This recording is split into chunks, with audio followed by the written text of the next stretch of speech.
So, hi guys, we are coming to give you live updates about what's happening from this other side of the world. Um, as we talk now, Raila Odinga vote against Raila Odinga's vote in the AUC race. Both round one and round two has happened, and we want to give you live updates about this. We know this is something that has been very emotive for the country. Now, in round one, Raila won that race, him being able to garner 20 votes against he actually got 20 votes against the Djibouti candidate who got 19, and then the other candidate from Madagascar got 10.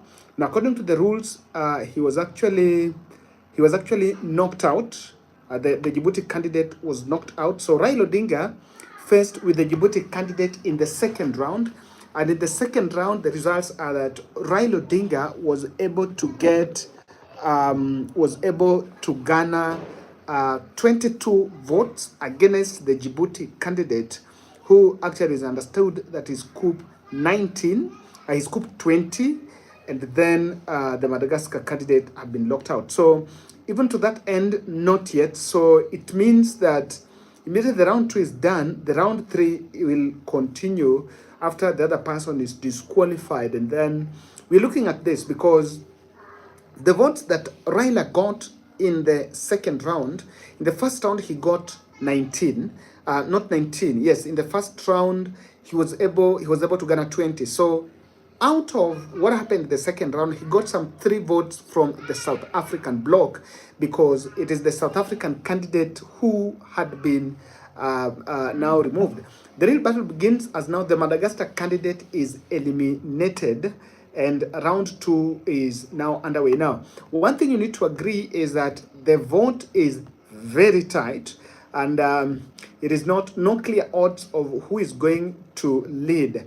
But just to show you that the tension was actually palpable around this vote is by the time President Trudeau was actually in the dais where they were meeting, he was actually restless and took better part of his time trying to reach out to other African presidents who then will be able to meet, who will be able to accept to support Raila Odinga's bid. So Kenya is still waiting into the third round of voting. Remember, the voting is supposed to go to the third round, and if no clear winner can be found, then that vote might actually be postponed. Let me just repeat for those who are coming for the first time is no clear winner in both the first round and the second round of the voting. Randria Mandrato of Madagascar has been disqualified after he failed in the first round because that is the rule of AUC. And both the first round and the second round, a clear odd is Raila Odinga actually got a lead, something that's then showing what is going to happen. So even in the second round, no clear winner. Remember, you must be able to get 33 votes. Now, I'm a bit interested. Raila got 22 votes in the second round, and Mahmoud got 19. If you look at that clearly, then it only means only 41 countries then voted. Now, if all the countries that remain in the third round are going to vote for Raila Odinga, then he is going to get his way. Now, the other observation that you have to realize here is I did analyze that the SADC nation that had written a letter vouching for solidarity with the Madagascar candidate. Now, we didn't pay attention to their word, but it's then coming out that it is a very big block, and it is the vote that is going to decide on how Raila Odinga is going to fare on in the third round. Raila Odinga got 22 votes, Mahmoud got 19 in the second round. This is after even winning in the first round, but he was not still able to garner enough votes. Now, you will realize that in the second round, there are some abstentions. The total votes in the second round remain 41. Now, if the Djibouti candidate is going to pull out, is he going to pull out with more than 20 votes?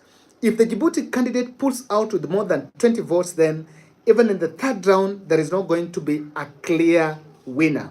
Now, of course, the odds are looking good because Raila Odinga is leading. The question is the magic number. How Raila Odinga is going to manage to get is going to manage to get 33 countries to support his bid. Earlier yesterday, Musalia Mudavadi, the cabinet secretary for foreign affairs from Kenya, had also raised some concerns that the African Union Commission needed even to consider a slim majority so that they can get someone who is going to get it. So, guys, we're still waiting for that.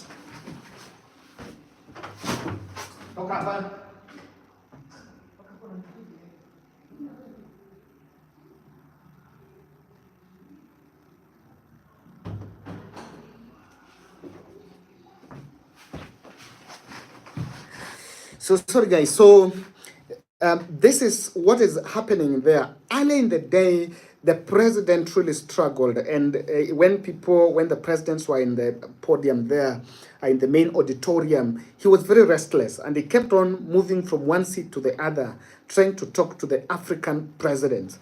But one thing that then, for me, is a bit interesting is I never saw the level of campaign that William Ruto had. I never saw that campaign on the side of the Djibouti candidate.